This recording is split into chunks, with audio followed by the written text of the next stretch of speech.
Saya itu sampai dilacak sama minta bantuan sama polisi. Waktu itu nekat bawa adik saya kabur, saya nangis. Nggak tahu pas saya mohon sama ayah. Ya, saya mohon lihat adik. Gimana saya?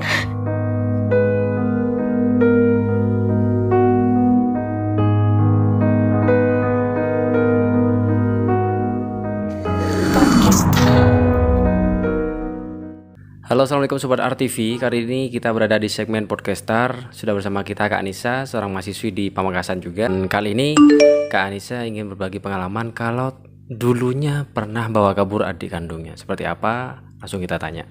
Halo, assalamualaikum Kak Anissa. Ya, waalaikumsalam. Jadi benar dulu pernah ngajak kabur adiknya? Ya, benar. Problem apa waktu itu kok bisa sampai gitu? Problem keluarga. Oh gitu. Berarti kalau boleh tahu Kak Anissa ini sesaudara ada berapa? Saudara ada 2. Oh ada 2. Oh, Kak Anissa Sama adik. anak pertama. Oke. Adiknya kalau waktu itu umur berapa? Sekitar umur 17. Jadi waktu itu kenapa? Apa yang terjadi? Apa sih yang membuat akhirnya Kak Anissa harus bawa adik waktu itu?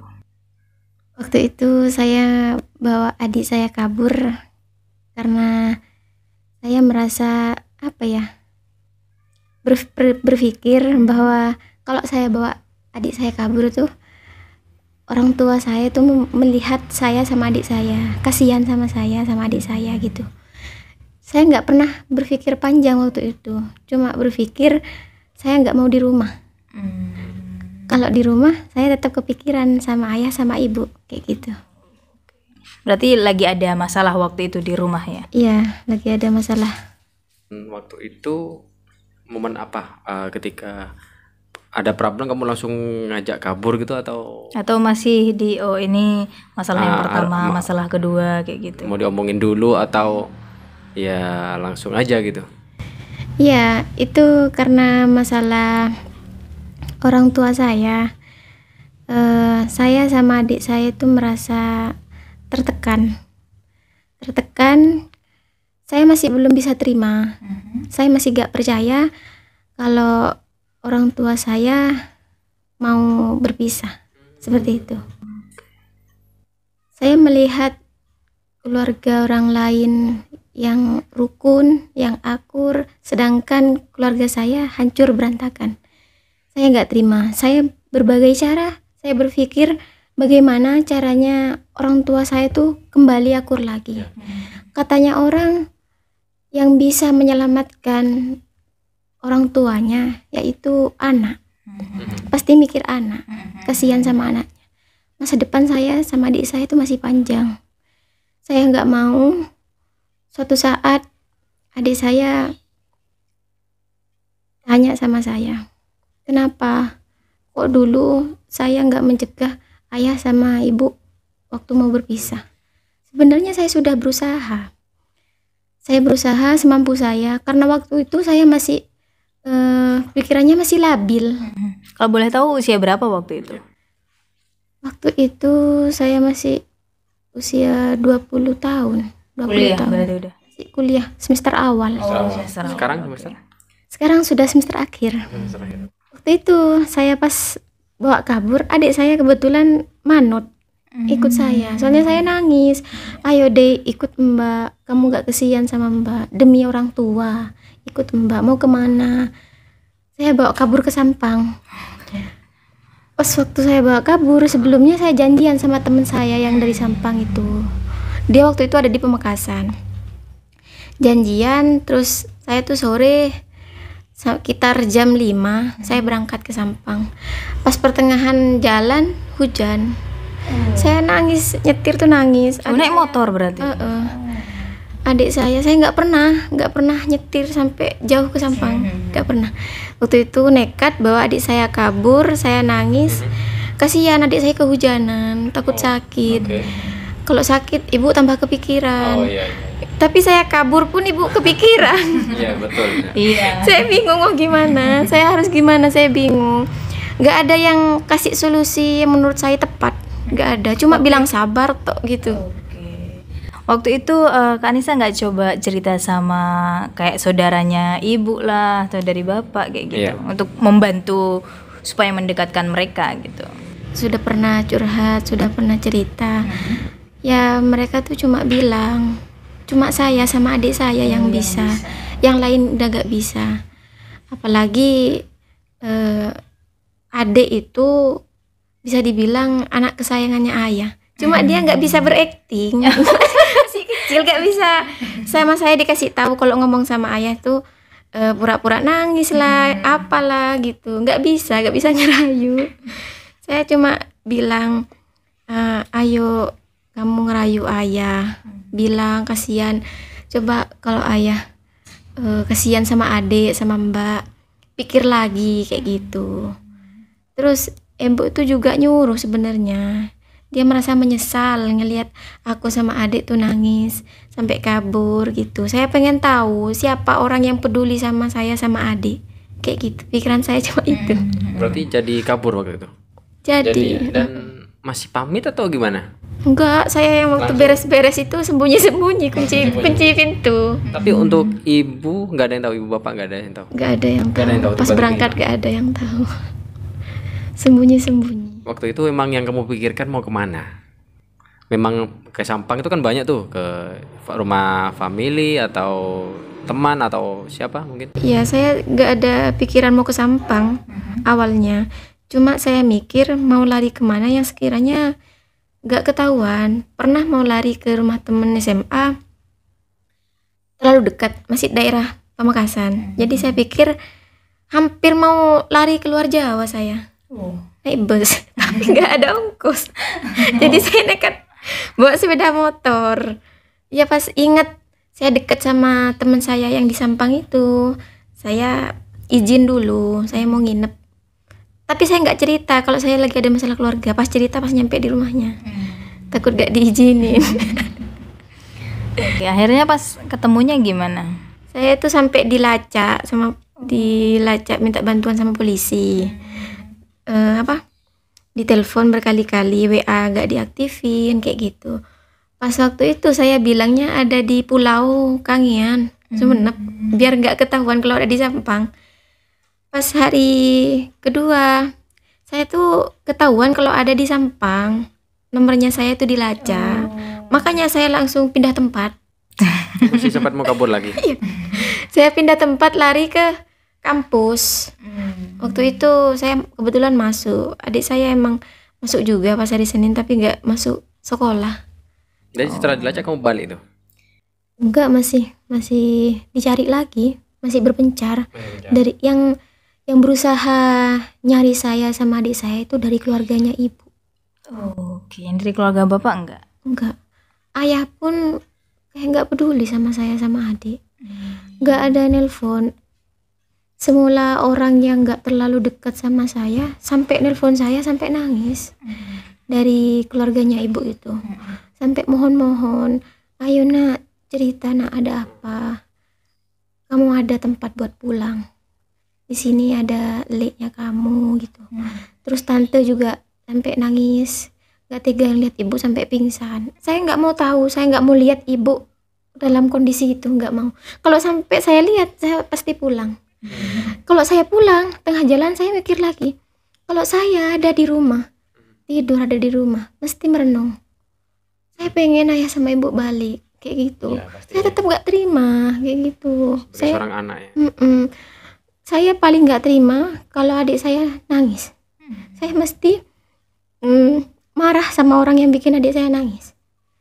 Saya emang sering berantem sama adik, tapi sama sekali saya nggak tega kalau dia nangis sampai bilang gini, kangen sama ayah. Dia kan anak kesayangan ayah.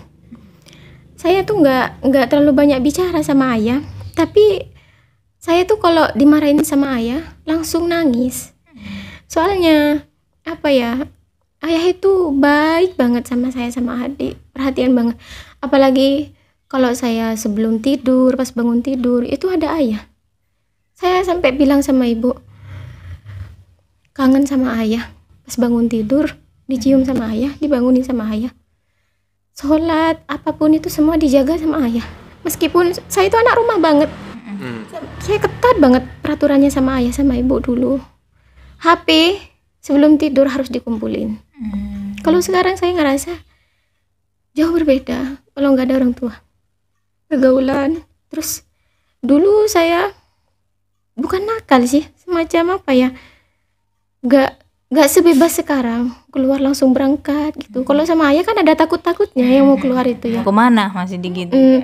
Meskipun dijemput ke rumah nggak bakal keluar kalau sama ayah nggak diizinin. Sekarang jauh dari orang tua, kayak saya bebas, apalagi udah punya sepeda motor sendiri kayak gitu. Cuman saya tuh berharap masih sama Allah, semoga balik lagi sebelum ibu nikah lagi. Kalau bapak sudah menikah kembali? Iya, ayah yang nikah duluan, baru ibu nyusul. Berarti kamu totalnya berapa hari kaburnya?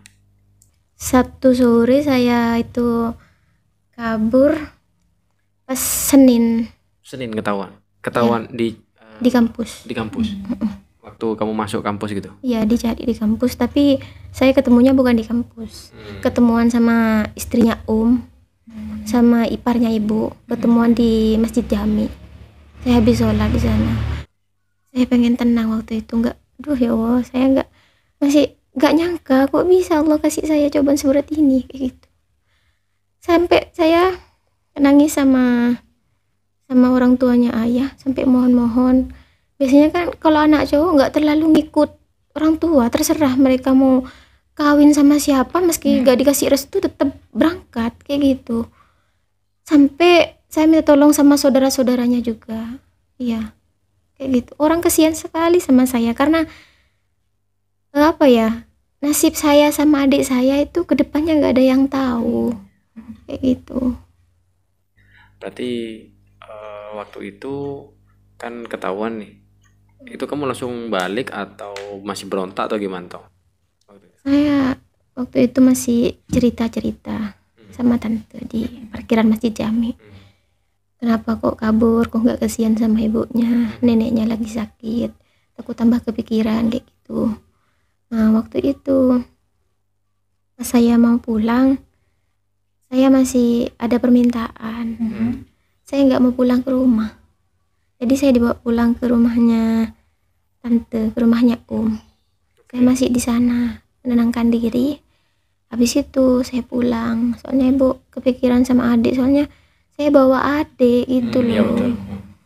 Dia masih belum tahu apa-apa. Saya tuh sampai gini, bener-bener adik ini nggak itu mungkin ya perasaannya. Orang tua bisa kok nggak ada nangis-nangisnya gitu loh. Nangis pas hal tertentu.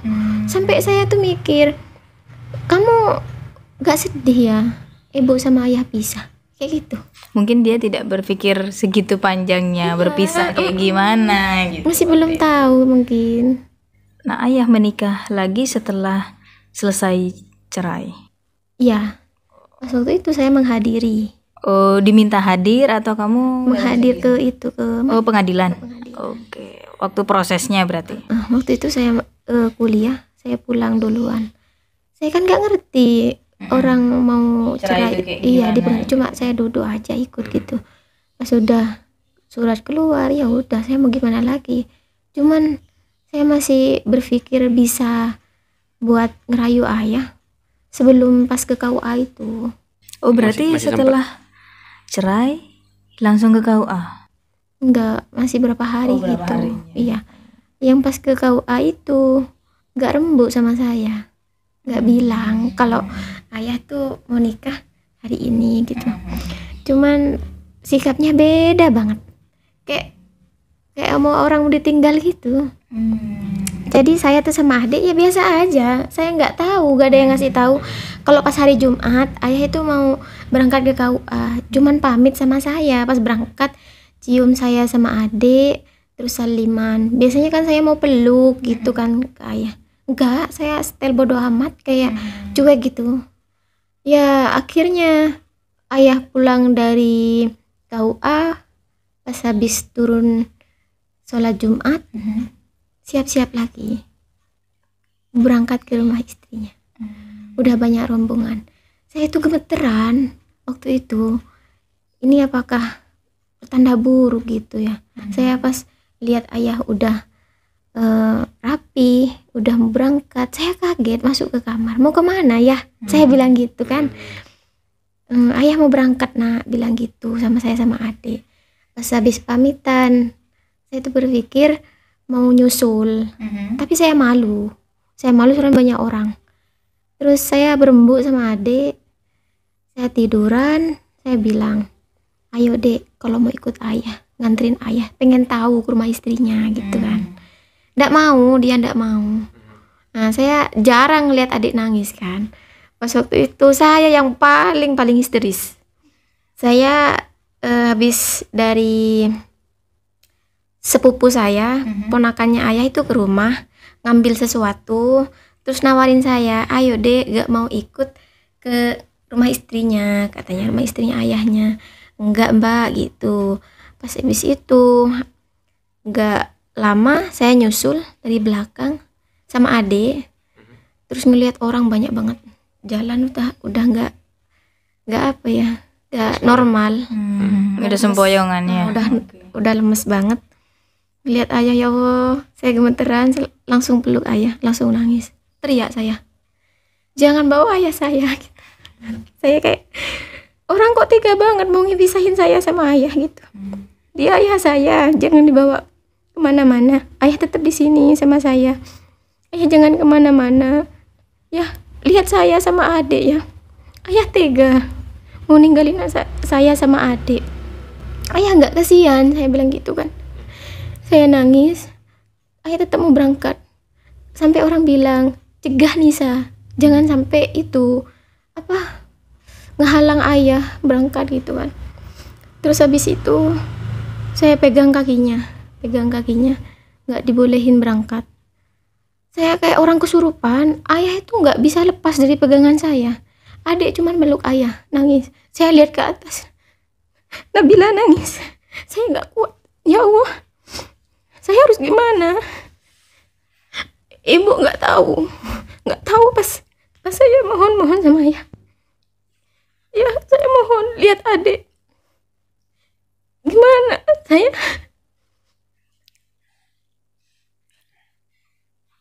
pasti sebelum tidur ingat ayah. Sebelum saya tidur, ayah pasti ke kamar. Pasti nyamperin saya sama adik, cium kening saya sama adik. Nanti gak bakal gitu lagi. Saya gak mau momen saya dari kecil hilang begitu saja. Saya pengen tidur sama ayah lagi, tidur bertiga. Saya pengen masa saya kecil dulu tiduran di depan TV, terus digendong dibawa ke tempat tidur. Saya pengen kayak gitu lagi. Saya nggak mau itu. Jadi saya bilang, jangan bawa ayah pergi. Ayah tetap di sini, nggak boleh kemana-mana. Terus orang itu narik saya. Ayah mau berangkat gitu, takut telat, bilang gitu. Nggak mau ya, jangan ditinggalin. Ayah kalau kasihan sama adik sama mbak, ayah tetap di sini gitu. Orang bilang nggak bisa nak, ini sudah sah gitu, udah datang dari KUA, bilang gitu. Adik tetap nangis, ya jangan pergi ya, bilang gitu. Di telinga saya mendengar adik saya nangis tuh, saya sampai nggak kuat, sampai sama orang udah ditarik, akhirnya saya lemas. Ayah naik mobil, saya dipegangin sama orang waktu itu, dipegangin sampai 2 orang, cowok semua, sama saudaranya ayah, terus sama ada juga itu saudaranya orang tuanya ayah. Udah ikhlasin, yang sabar kayak gitu. Saya tetap gak bisa, gampang bilang sabar kalau orang yang gak ngalamin, saya gitu kan. Terus pas ayah masuk mobil, saya kejar mbak, saya kejar, kayak di film-film gitu. Saya pegang kacanya, saya lari, saya nggak pakai sandal, teriak-teriak ayah kayak gitu. Jangan pergi ayah. Coba lihat mbak sama adik di sini kayak gitu. Masa ayah nggak kepikiran gitu loh ninggalin saya sama adik. Saya nggak ikut, adik nangis. Habis itu saya udah capek ya, yang lari sampai jauh, terus dikejar sama dikejar sama Pak RT-nya itu. Terus akhirnya saya lemes pas pingsan. Saya nggak inget apa-apa waktu itu.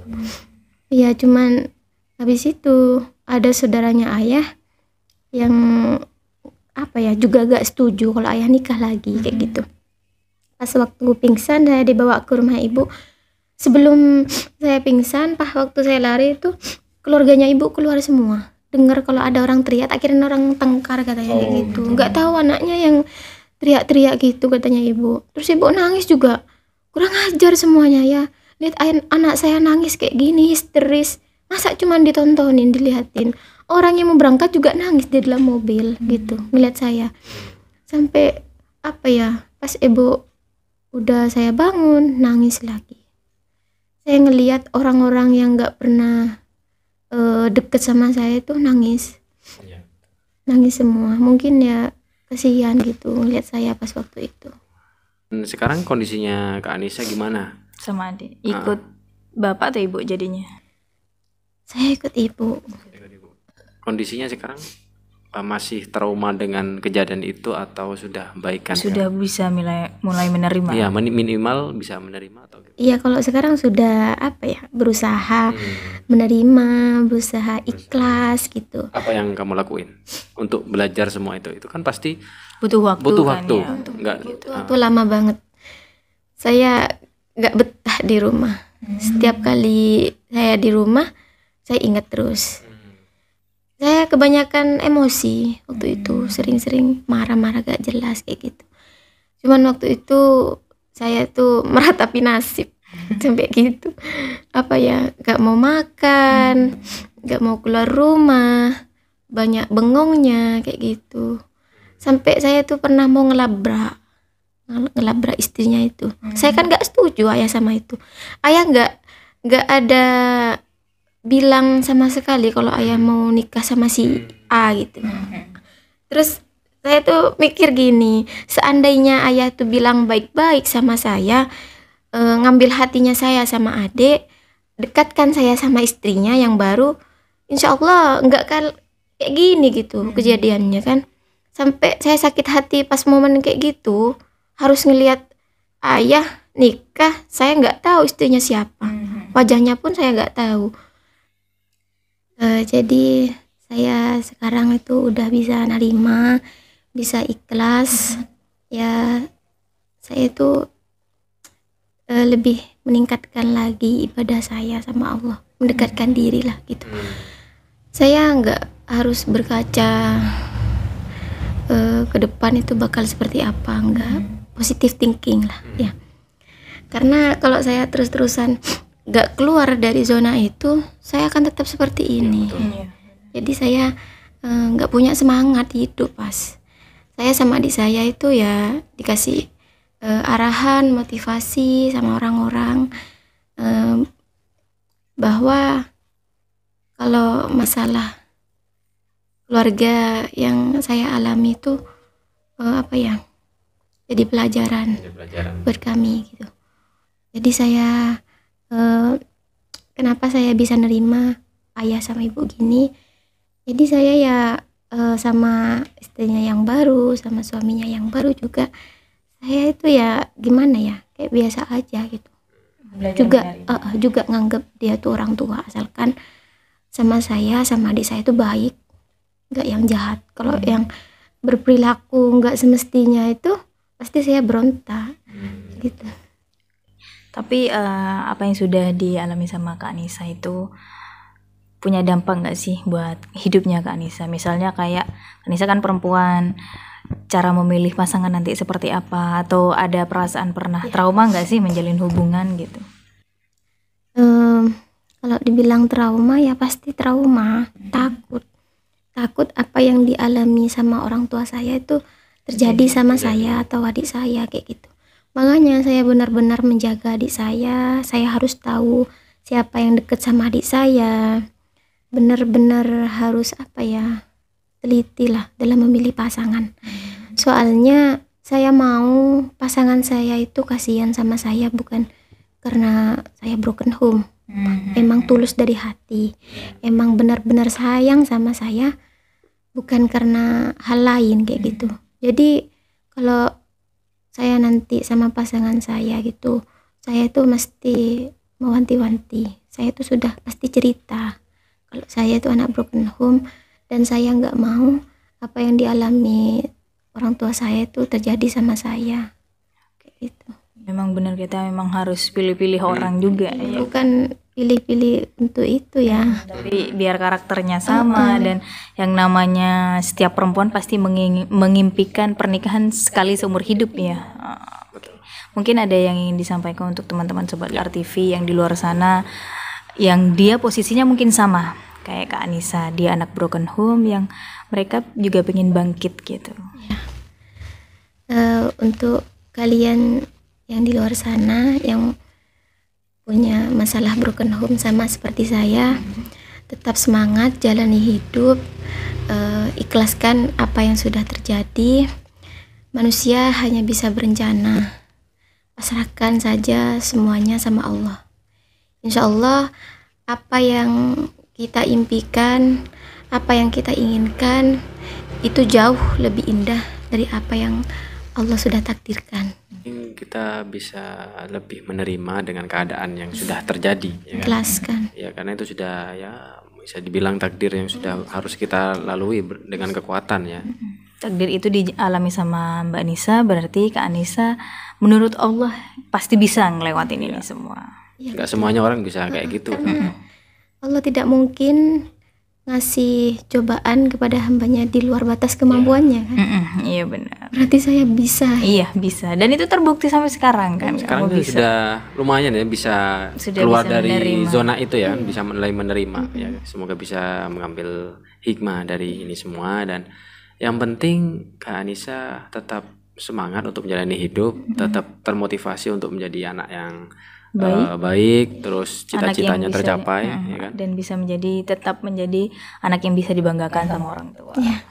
Oke, thank you untuk Kak Anissa udah berbagi pengalaman hidupnya. Ya, semoga Kak Anissa juga kedepannya bisa menemukan yang terbaik untuk kehidupan Kak Anissa juga tentunya ya. Oke.